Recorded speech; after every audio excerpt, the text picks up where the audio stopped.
Class 9th math है chapter 2 polynomial. अब polynomial क्या होता है?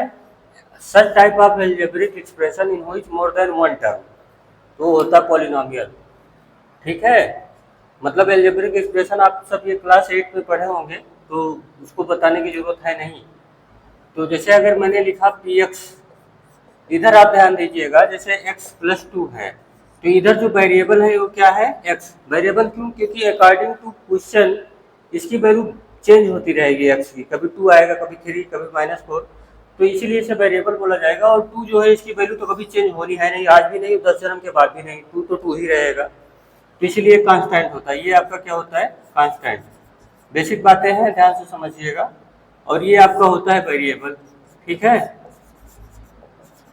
नोट्स बनाते रहिएगा, अदरवाइज फिर बुढ़ेगा तो फिर बाद में बहुत प्रॉब्लम होती है। मैथ बहुत डीप नॉलेज का सब्जेक्ट है, तो हल्के में लेके बैठ के आप इसे स्क्रीनशॉट मत लीजिएगा, अदरवाइज ये समझ में आता होता है नहीं।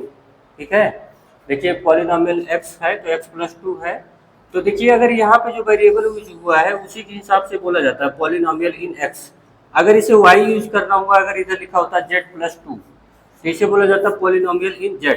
ठीक है, अब यहाँ पे समझिएगा, ऐसे ही अगर यहाँ पे y प्लस 3 होता या y square plus y plus 3, तो ये क्या होता है? इधर वेरिएबल क्या यूज है? y, तो बोला जाएगा पॉलिनोमियल इन y। ये इतना क्लियर है? अब देखिए एक एक वर्ड आता है कोफिशिएंट। क्या आता है? कोफिशिएंट।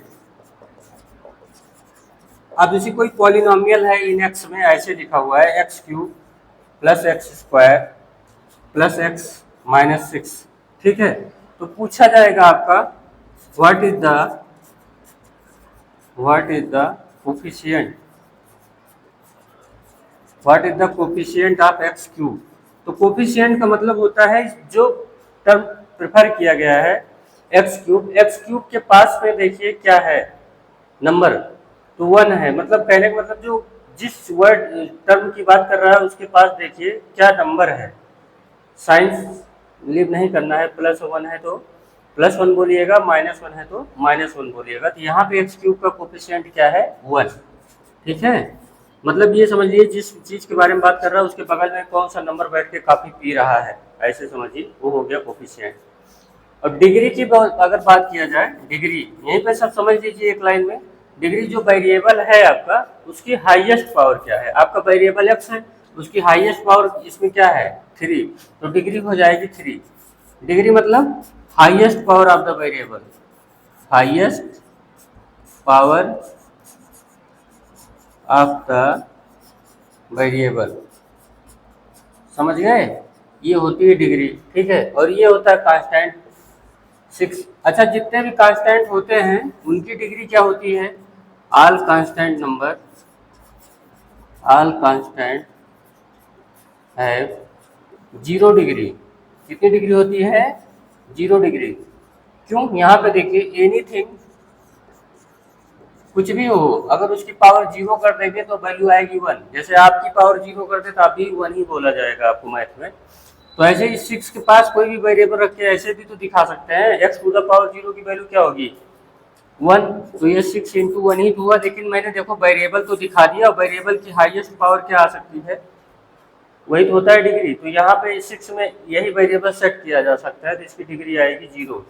तो रीजन आप समझ गए होंगे इसके behind, why the constant number है 0 डिग्री। ठीक, नोट्स में प्रिपेयर करते रहिएगा, आप नोट करते रहिए। चलिए अब एग्जाम्पल नंबर 1 देखा जाए। आपका आ गया है example 1।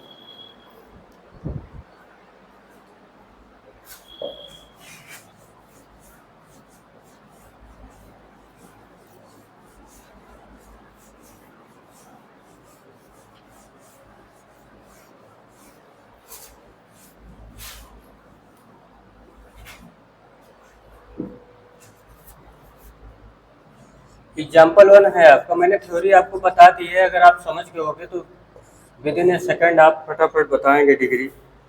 Find the degree, find the degree. ये देखिए पार्ट 1 है आपका, x to the power 5 minus x to the power 4 plus 3।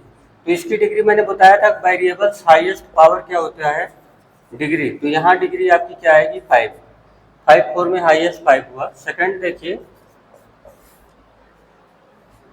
2 minus y square minus y cube plus 2 y to the power 8। तो यहाँ वेरिएबल की हाईएस्ट पावर क्या है 8 है, तो इसकी डिग्री क्या हो जाएगी, इसकी भी डिग्री हो जाएगी 8। ठीक है। और अभी अभी आपको थोड़ी देर पहले मैंने कांस्टेंट को बताया, उसकी डिग्री क्या होती है 2 है, नंबर कांस्टेंट है तो इसकी डिग्री क्या होगी, इसकी डिग्री हो जाएगी 0। अभी अभी थोड़ी देर पहले मैंने आपको बताया। ठीक।